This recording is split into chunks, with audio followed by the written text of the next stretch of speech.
نسخہ محبت۔ بہت سی لڑکیاں سمجھتی ہیں کہ اگر جہیز زیادہ لے گئیں تو شوہر خوش ہوگا اور محبت بڑھے گی، حالانکہ یہ خیال غلط ہے۔ جس محبت کی بنیاد مال و دولت پر ہو وہ عارضی اور چند دن کی ہوتی ہے۔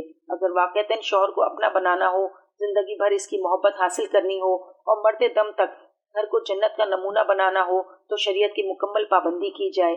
شوہر جو کچھ دے اس پر شکر ادا کرنا چاہیے، اپنی طرف سے فرمائش نہ کی جائے۔ شوہر اگر مفلس ہو لیکن دن میں استغنا پیدا کیا جائے اور شوہر کی اطاعت کو لازم سمجھا جائے۔ شوہر کی راحت و آرام کا خیال رکھا جائے، اس کی اجازت کے بغیر کوئی کام نہ کیا جائے تو اللہ تعالیٰ میاں بیوی کے دل میں ایک دوسرے کی محبت اور قدر پیدا فرما دیں گے۔ اب سوچئے رسول اللہ صلی اللہ علیہ وآلہ وسلم اور صحابہ کرام رضی اللہ عنہم جن کے ہم نام لیوا ہیں، جن کے ساتھ عشق و محبت کے بلند بانگ دعوے کرتے رہتے ہیں اور ہمیں انہی کی اقتداء کا حکم ملا ہے۔ آخر وہ بھی ان مراحل سے گزرے تھے، رشتہ ازدواج میں منسلک ہوئے تھے، ان کی بیٹیوں اور بہنوں کی بھی شادی ہوتی تھی، ان حضرات کا بھی داماد سے واسطہ پڑتا تھا۔ کیا وہ بھی اس رسم کا اہتمام کرتے تھے؟ کیا وہ جہیز کو نکاح کا حصہ سمجھتے تھے؟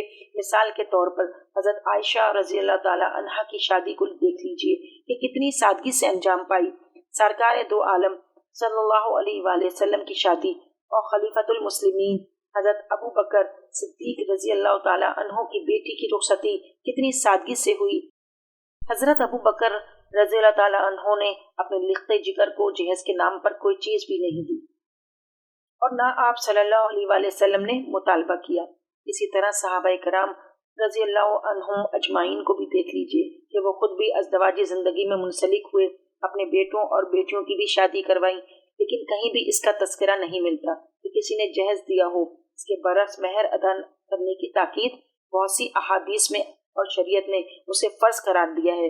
آج کل مسلمان یہ فرض ادا کرنے کا اہتمام تو کرتے نہیں، عموماً بیویوں سے زبردستی معاف کروایا جاتا ہے یا بیوی مربت میں آ کر معاف کر دیتی ہے، جبکہ وہ معاف کرنے پر دل سے راضی نہیں ہوتی اور ایسی معافی کا شرعاً کوئی اعتبار نہیں، اور یہ حق ادا کرنا شوہر کے ذمے بدستور باقی رہتا ہے۔ پھر طلاق کی نوبت آ جائے تو جھگڑے شروع ہو جاتے ہیں۔